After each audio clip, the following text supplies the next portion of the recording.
à tous, c'est Elisabeth, j'espère que vous allez bien. Je vous retrouve aujourd'hui pour la petite vidéo du calendrier de l'Avent du 12 décembre. Normalement, j'ai un jour de décalage. Et nous allons poursuivre avec Karine, puisque hier, nous avons traité la question de Karine qui a fait marrer beaucoup de monde. J'ai eu plein de commentaires, donc merci, c'est sympa. Moi aussi, je me suis bien marrée en vous lisant. Et vous savez quoi? Comme j'ai pas de mémoire, en fait, j'avais tourné toutes les vidéos d'un coup et j'avais complètement zappé tout ce que j'avais dit. Donc, j'étais obligée de regarder la vidéo ce matin dans ma salle de bain en me disant, mais pourquoi tout le monde se marre? Parce que j'ai vraiment dit une connerie? Mais non, j'étais drôle, c'est vrai. Alors, Karine, mail numéro 2, ou plutôt numéro 3, enfin 4 aussi, parce que tu avais plein de questions, concernant cette fois-ci la clairaudience et la clairvoyance. Et tu me demandais, j'aimerais savoir comment vous faites pour gérer votre clairvoyance et votre clairaudience au quotidien.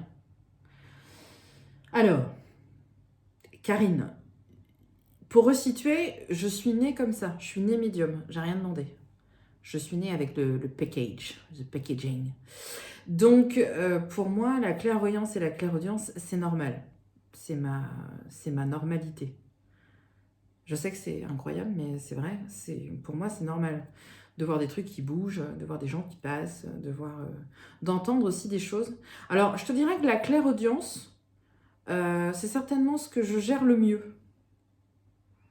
Je pense.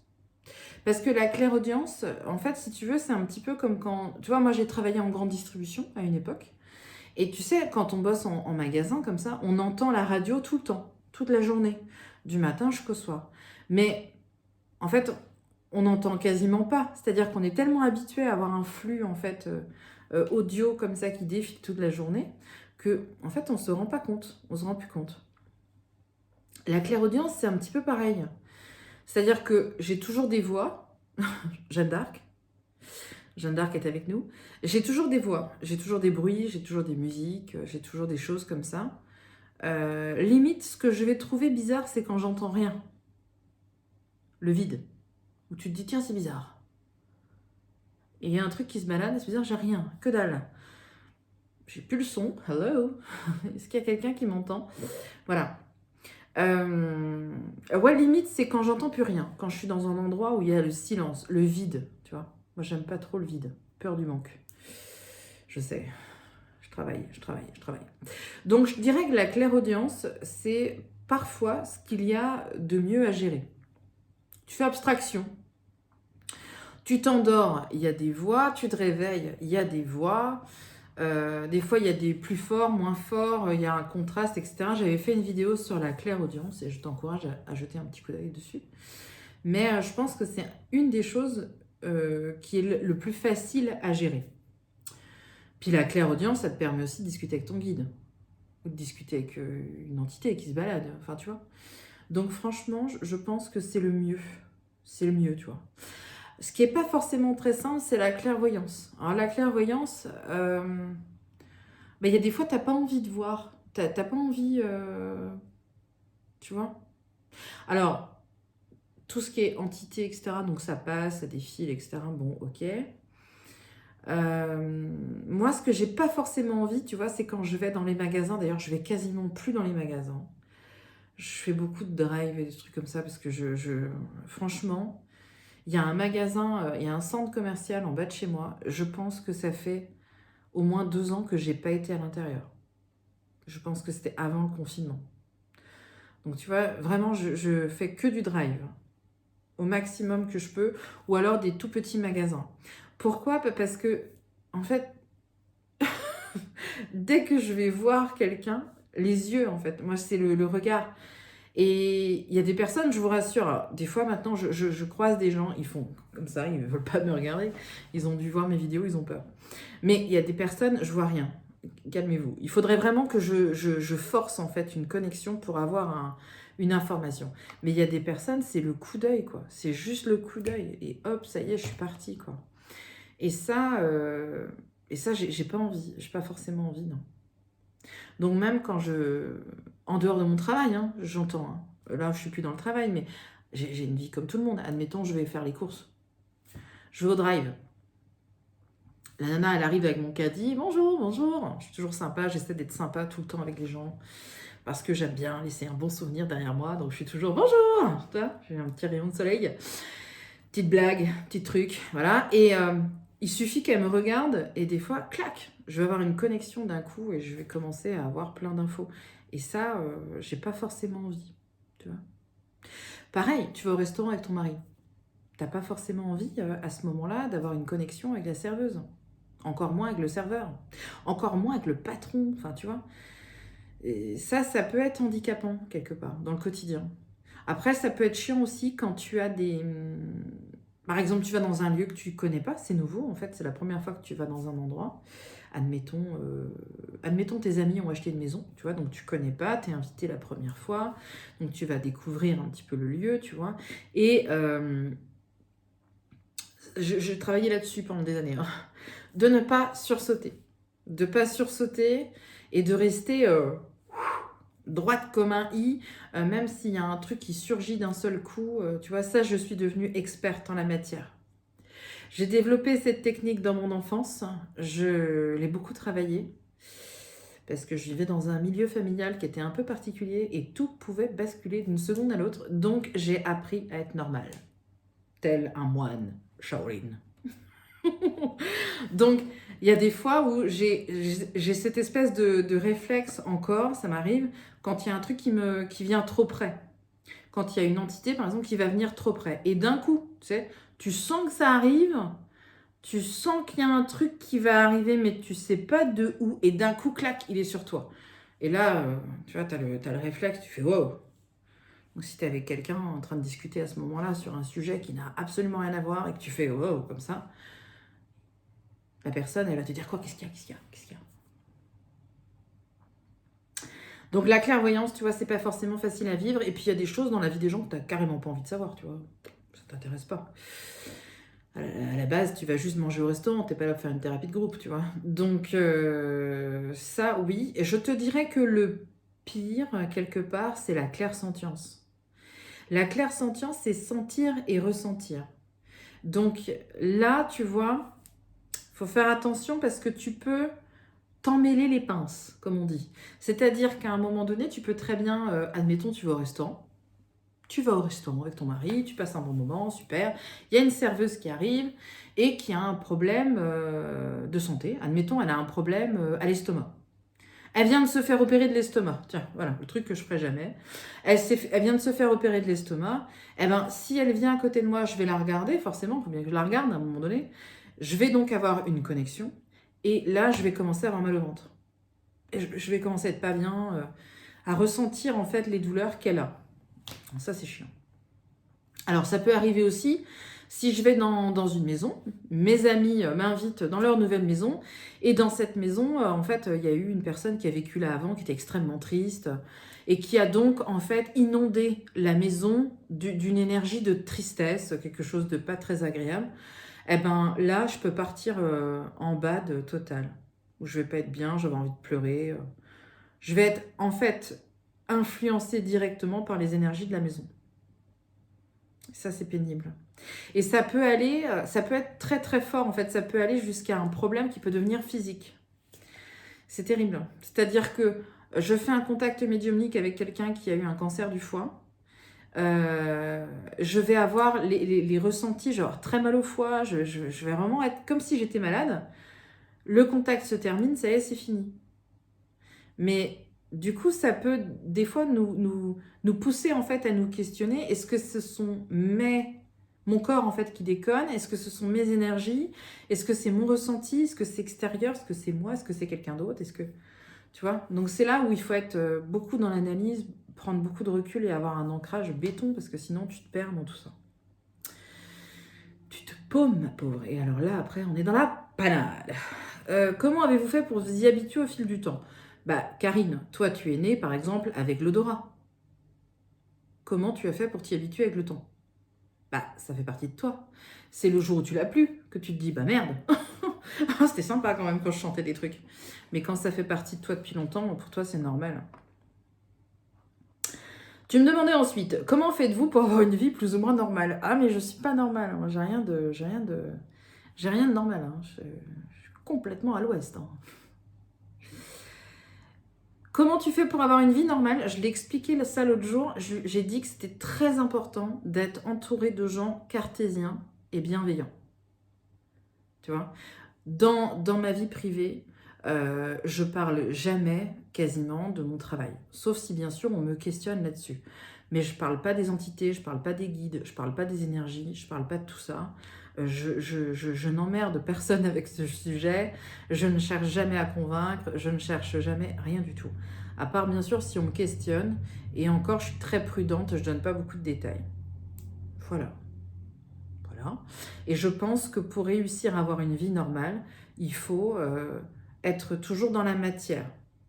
Étape 1, j'essaie toujours de comprendre ce qui se passe, tout ce qui est logique, rationnel, etc. Étape 2, si j'ai pas trouvé, je vais par exemple dans l'ésotérique. Mais je pense que c'est beaucoup plus facile d'avoir une vie normale quand on est entouré de gens normaux. Tu vois, voilà, c'est simple. Donc tout le monde est cartésien autour de moi, tout le monde est rationnel autour de moi, et je pense que c'est un point d'ancrage qui m'aide à rester parfaitement aligné. Et je sais aussi que si jamais je commence à dériver, parce qu'on ne sait jamais, ça peut arriver, un jour comme ça, bim, je commence à partir un peu trop loin, je sais très bien que mon entourage, ils vont me tacler, violent, ils vont me dire, bon maintenant t'arrêtes tes conneries, ok. Voilà, comme ça je sais que je redescends sur terre très vite. Ensuite, tu m'as demandé, t'avais plein de questions Karine. Hop, réussi. Je sais pas pourquoi je fais ça. Réussissez-vous à stopper les visions ou les voix ou pas du tout? Alors en fait, c'est pas forcément que je les stoppe, mais je me concentre pas dessus. C'est-à-dire que je laisse passer en fait. Par exemple, je vais m'endormir la nuit, ou le jour d'ailleurs, hein, mais je suis en phase d'endormissement, je vais entendre des voix, des gens qui parlent, des choses comme ça. Je fais pas attention en fait, c'est normal. Je cherche pas à savoir c'est qui, qu'est-ce qu'ils veulent, pourquoi. Non, ça m'intéresse pas. En fait, très souvent, tu remarqueras que tu as des médiums comme ça qui pensent que dès qu'il y a une voix, oh, ça y est, il y a un message, il y a un truc. Mais non, mais c'est comme on est connecté tout le temps avec tout ça. On est connecté en permanence avec le monde subtil, donc forcément, tu captes plein de fréquences en fait. C'est un petit peu comme si ta tête en permanence faisait un balayage et qu'elle captait plein de stations de radio, etc. Mais il n'y a pas forcément de message. Donc, je laisse tomber. Je dis, ouais, ok, d'accord. Pareil, si je vois un défunt qui traverse ma chambre, ok, pourquoi pas, d'accord. Quelqu'un qui va m'interpeller, ça peut arriver ça. Un défunt qui va venir me parler. La nuit dernière, par exemple, j'ai quasiment pas dormi. Et comme je dors pas, bah, j'entends tout ce qui se passe, donc je me concentre sur les voix. Et là, j'avais un petit garçon d'une 12aine d'années, qui était en train de me parler et qui me racontait qu'il devait partir au ski et que, enfin voilà. J'étais d'accord, ok. Et bah voilà, on a discuté un moment, puis c'était fini. Pourquoi? Je sais pas. Je sais pas. S'il veut me parler, pourquoi pas? Mais est-ce qu'il y avait un intérêt? Non. Est-ce qu'il y avait un objectif derrière? Non. Est-ce qu'il y a une raison? Non. Non. C'est juste pourquoi pas? Comment faites-vous?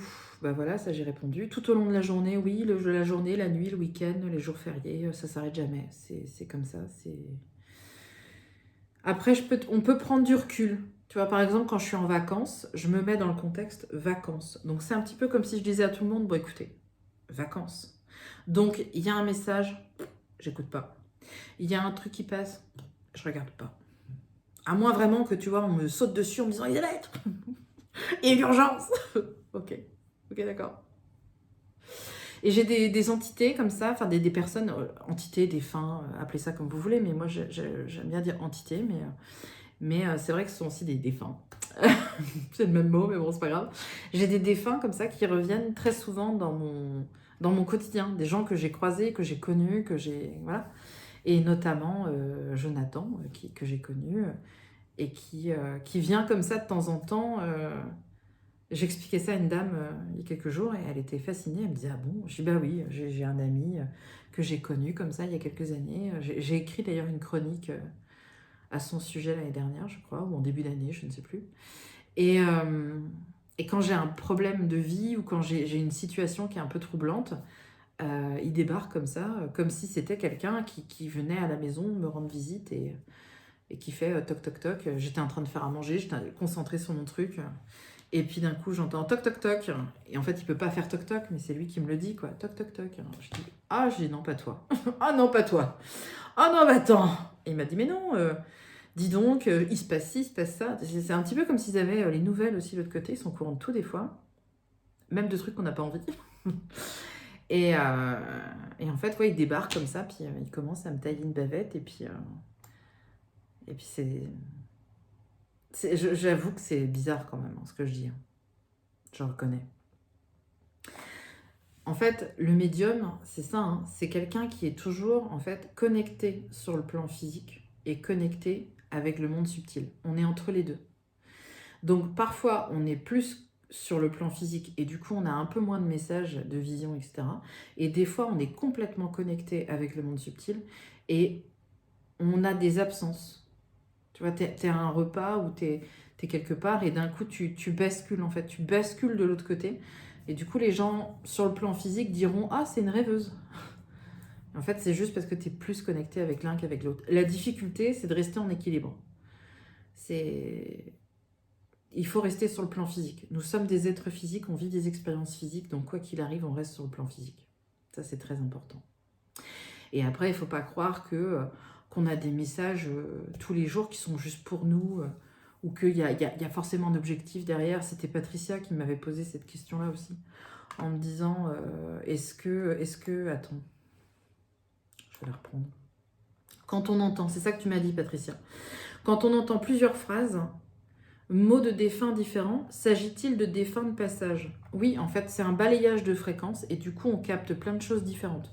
Mais ça n'a pas vraiment d'objectif. Il n'y a pas réellement de contact médiumnique avec un objectif précis derrière. Tu me disais, y a-t-il un protocole pour répondre? Tu te concentres sur la voix que tu entends le plus, celle qui est le plus proche, ou en tout cas celle que tu entends le plus fort. En général, c'est celle-là le plus important. Donc, si tu as envie de répondre, tu vas répondre à celle-là. Et il faut réussir à trier. Mais après, c'est pas forcément destiné à toi. Hein. C'est pas forcément destiné à toi. Hein. Ça n'a peut-être rien à voir avec toi, ni avec tes consultants, ni avec ta vie, ni avec rien du tout. Hein. C'est juste quelqu'un qui passe. Voilà. Et je recommande aussi, donc ça c'est vrai que je faisais ça beaucoup au début, quand vous avez plein de messages comme ça, apprenez à les noter. Apprenez à noter, bah tiens, j'ai eu telle personne, voix masculine, qui m'a dit ça, ça, ça. Là, sur l'instant, ça ne vous dit rien, mais peut-être que dans quelques mois, ça vous dira quelque chose. C'est aussi ça, la magie, quelque part, de ce monde subtil, c'est que parfois, les choses ont besoin vraiment beaucoup de temps pour prendre sens. Et si vous vous intéressez à ça, notez tout ce que vous ressentez, tout ce que vous captez, parce que ça peut prendre sens beaucoup plus tard. Voilà. J'espère que j'ai répondu à tes questions, Karine, et toi aussi, Patricia. Et je vous remercie bien sûr de me suivre. Merci pour les commentaires. Merci pour les gens qui s'abonnent. Et je vous dis à demain pour une autre vidéo du calendrier de l'Avent. Salut!